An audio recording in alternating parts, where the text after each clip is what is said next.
November 10, 2012, in the gated community of St. George's Hill outside London, a 44-year-old Russian businessman named Alexander Perepelichny decided to go for an afternoon run.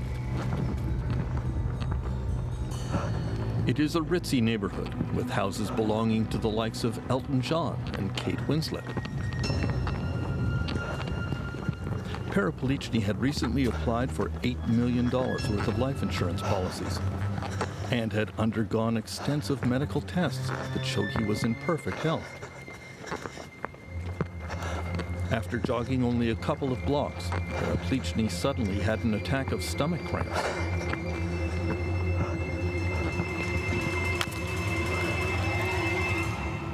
And collapsed onto the side of the road. Bystanders saw him vomiting a green liquid.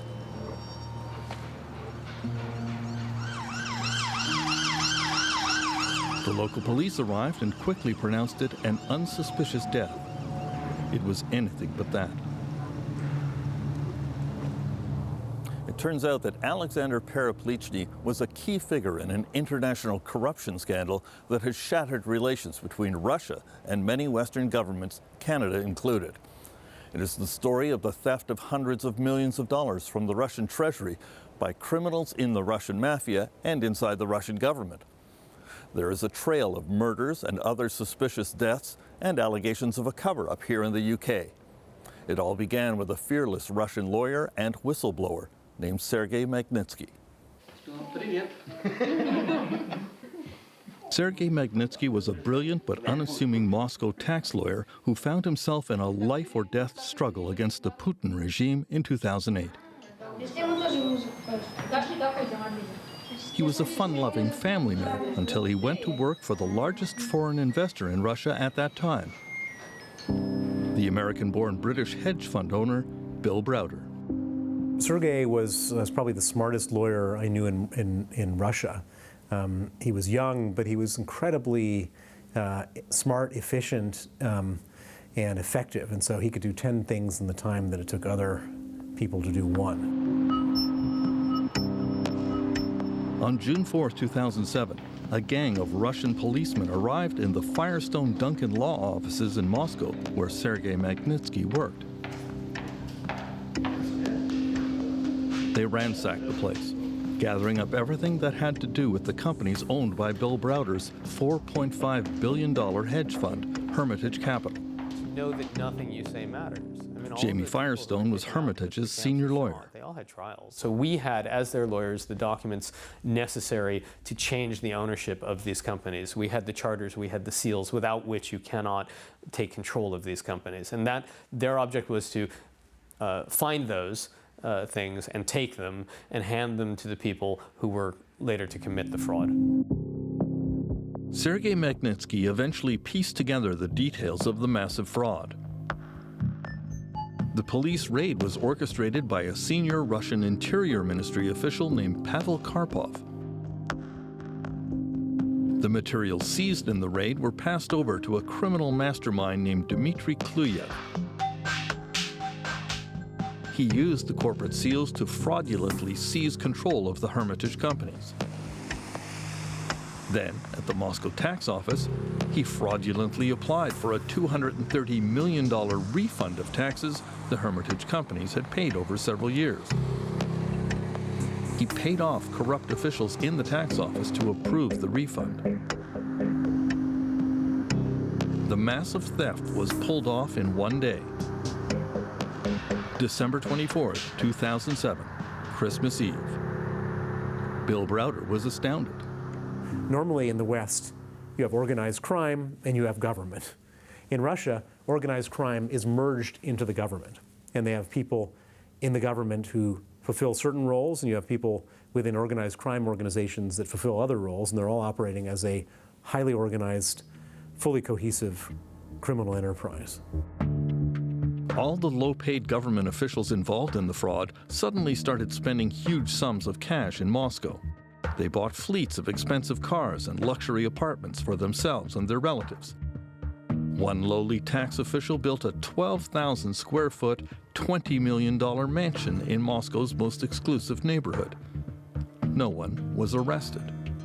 These tax inspectors who got $40-something million and the police officers, they're all protected, they're all rewarded, they're all exonerated, and in the case of the police, as I said, they're rewarded. Why? Well, because everybody's in on it. Everybody made money off of this. The Russian government seems to feel that the place for Russian public money is in the pockets of its officials. Sergei Magnitsky meticulously documented all the details of the fraud, launched legal actions, and entered his allegations into the court record. On November 24, 2008, he was arrested by the very police officials he had testified against. He was held in this prison for 358 days in cells that often had no windows. The temperature could reach -20 in winter, +40 in summer. Interrogators violently demanded that he withdraw his allegations. He refused. When he became ill with pancreatitis, he was denied medical treatment. Eventually, his body could no longer take it, and on the night of November 16, 2009, he went into critical condition. On that night, instead of putting him in the emergency room, they chained him to a bed, and 8 riot guards with rubber batons beat him to death. What was your reaction when you heard that? I got the news the next morning at 7:45 a.m., and it was the most heartbreaking, life-changing, traumatic news I could have ever gotten. Sergei Magnitsky was killed because he was my lawyer. He'd still be alive today if he hadn't been representing me in Russia. Sergei Magnitsky was buried in Moscow on November 20, 2009. The Russian government admitted that he had been mistreated in prison and announced that some low-level prison officials would be held to account for lax oversight. But that was it. No one else would pay any price for his death. This is where Russian financier Alexander Perepelichny entered the story. He was a financial advisor to some of the Russian government officials who benefited from the fraud. After they lost money on some investments he recommended, his life was threatened, and so he fled to the United Kingdom and moved into this exclusive neighborhood near London. That's when he contacted lawyer Jamie Firestone using an assumed name. I got this email from someone who called himself Alexandro Sanchez, but who wrote in Russian, so I didn't think it was really his name, saying that he had information about the tax officers, the heads of these tax offices, who Sergei had also accused, buying themselves incredible amounts of things from the fraud. So I began a dialogue with him over email that eventually resulted in him sending me some documents, and I looked at it, and there were banking documents, there were corporate documents, and I realized, bingo, this is real.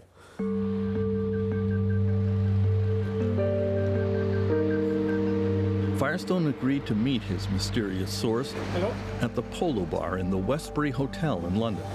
This way. Drinks. For fear of poisoning, he ordered a Diet Coke, but never touched it. He had numerous security men posing as customers near him in the bar. And then they brought me over and they said, look, you're going to sit here at this table. There are going to be a bunch of people in the bar who work for us watching you unobtrusively. And if you feel that you're in any danger at any time, you should scratch your head, at which point the whole room's going to burst into motion and you're going to be out of there before you know it. Perepelichny provided documents showing that the Russian officials had opened numerous Swiss bank accounts that contained millions of dollars. They had bought luxurious properties on the famous Palm Jumeirah in Dubai, and some apartments in the nearby Kempinski hotel complex. Firestone said Perepelichny had to know the danger he was in because there had already been numerous murders in Russia connected to the fraud. Considering the huge amount of dead people we have in this case, considering the actions that he took, that he actually took actions that exposed the financial movements of people who had received stolen money from the Russian government, he couldn't fail to know how dangerous this was.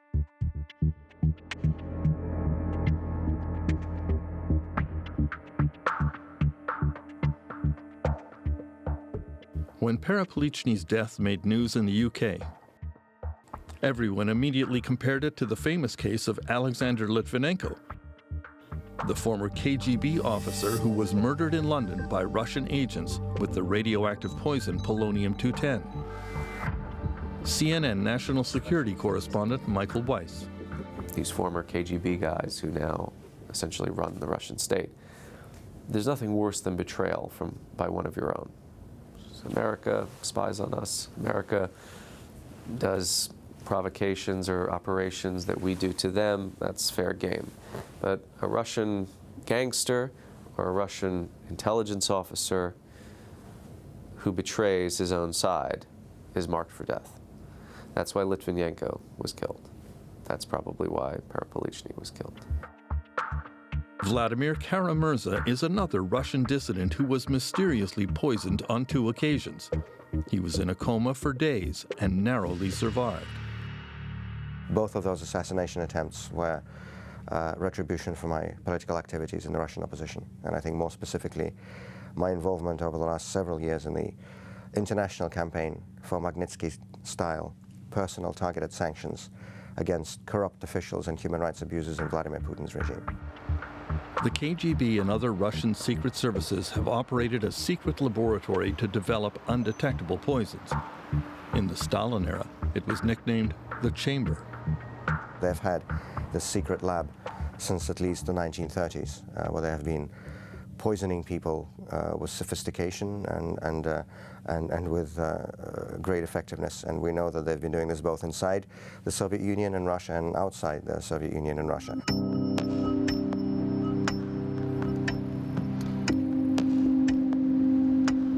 Now there is a coroner's inquest into Perepelichny's death at the Old Bailey Courthouse in London, where it has become apparent how badly the police investigation of his death was mangled.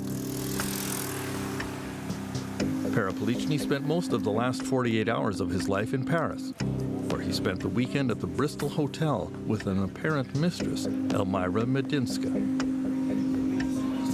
She said that Perepelichny was very tense and distracted as they dined together that weekend.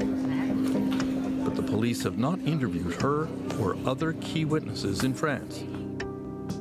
The inquest heard that a slow-acting poison could have been introduced into his food in Paris. The French police have launched their own investigation, but say they are receiving no cooperation from the British. The local Surrey police, who first investigated Perepelichny's death and pronounced it unsuspicious, have stuck to their guns at the coroner's inquest. They have never considered it a murder investigation. They didn't secure any evidence at the scene of his death. They didn't, when he went for an autopsy, they didn't preserve any of the stomach contents. They didn't take any extra blood. And then when they went through his belongings at home, there was computers missing, there was mobile phones missing, there were questions that weren't being asked. There was huge numbers of leads of people he had been with right before he died, that people who weren't interviewed. It wasn't a murder investigation. The coroner's inquest has revealed that Perepelichny had received numerous death threats over Skype in the months leading up to his demise, including a demand for €1 million to spare him and his family. Heidi Blake is covering the case for BuzzFeed News. He was receiving threats from inside Russia. His name had been found on the hit list of a known Chechen assassin whose home had been raided by police in Moscow. And the police in Russia had contacted Perepelichny to tell him that his name was on this hit list, in a move that he interpreted as being either an attempt at extortion by them or a warning that you're in danger. We know from his Skype messages that he was receiving threats from within Russia as well, that he was in fear for his life. The fact that he went out and applied for $8 million in life insurance, this sounds like a man who understood that there was a possibility that he was going to die, and who at least was going to provide for his family should that happen. The Kew Gardens Botanical Facility outside London eventually received a small sample of stomach contents from Perepelichny's body. The scientists there at first said they had found a rare poisonous herb known to be used by Russian spies as a murder weapon, but now they're not sure what it is. Meanwhile, in the United States, the Director of National Intelligence has reportedly determined with high confidence that Perepelichny was murdered on the orders of Vladimir Putin. High confidence is not speculation, this is not theory, this is not a rumor based on a dodgy defector or dissident. This is, we have them dead to rights and signals intelligence, we've intercepted phone calls, we're running people inside the government for years that we trust who are feeding us information, in some cases providing documentary evidence to substantiate their claims. High confidence means it's the truth. At the British inquest, U.S. and British intelligence reports connected to Perepelichny are being withheld by the UK government for reasons of national security. For me, the most surprising thing about this whole situation is the fact that you have a man who is clearly in the crosshairs of the Kremlin, who drops dead suddenly on British soil. An independent expert finds what appears to be traces of a plant toxin in his stomach. And we now know that Britain's closest ally, the US, has handed over high-grade intelligence connecting his death directly to the Kremlin. And yet the British government maintains there is nothing suspicious whatsoever about the death. The police refuse to investigate further. So no, if the government has information that's relevant to determining how Perepelichny came to die. In London, Bill Browder has his own view of why the British government is so reluctant to pursue this case, just as they were in the case of Alexander Litvinenko. It could either be malice or it could be incompetence. This country is levitating off of a sea of dirty money, and by all of a sudden investigating a bunch of hits against Russians in London and acknowledging that they were hits, that they were murders, that might snip some of the flow of dirty money. From Russia in particular. Correct. The British government refused all requests to provide an interview for this program. Now, it does have all the hallmarks of a cover-up. Why is it that our government is systematically looking the other way when people die in circumstances this suspicious on British soil? After the break, the international campaign to punish Russia's human rights abusers.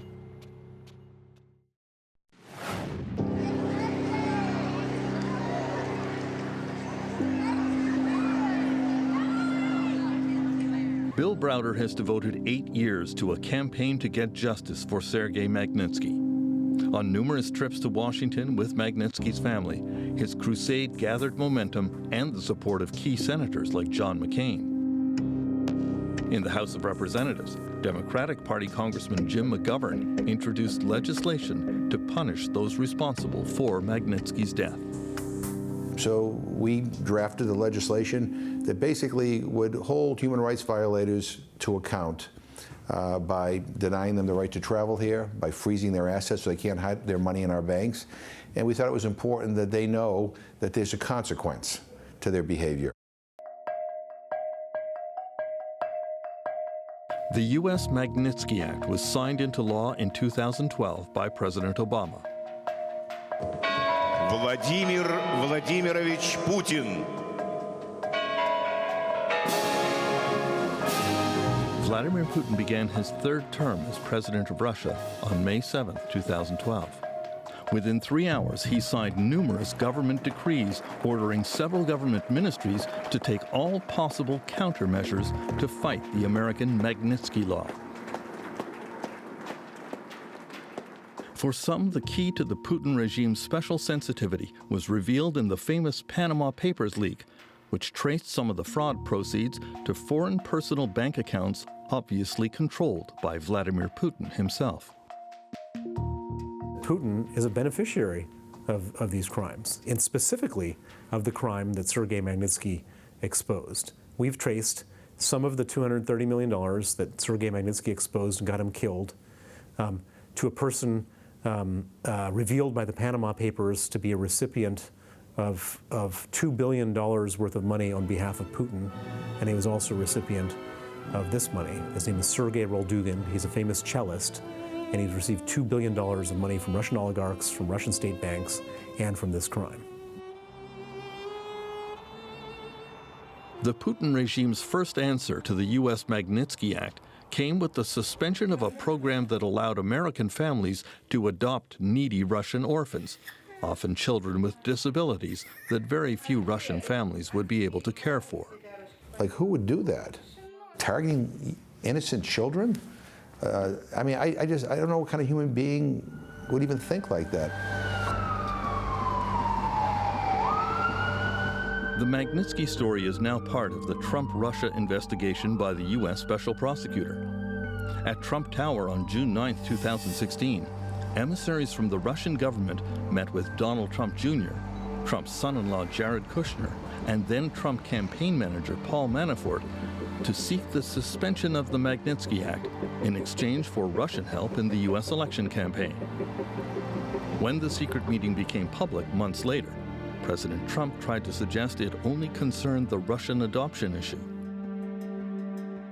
What this told me more than anything is that we hit a nerve. We found the Achilles heel of the Putin regime, that this Magnitsky Act is what they care about most. If he's ready to go and approach Donald Trump Jr. to get to his father, that's a pretty big step to take. What's the point of stealing if you can't protect your money and yourselves? And the only way to protect your money and yourselves is to go to nice countries like America or Canada or the UK and live there. And the Magnitsky law takes that all away from them, and it terrifies them. Bill Browder has also made numerous trips to Ottawa to appeal to the government to pass a Canadian version of the Magnitsky Act. Those new Russian sanctions became Canadian law last week.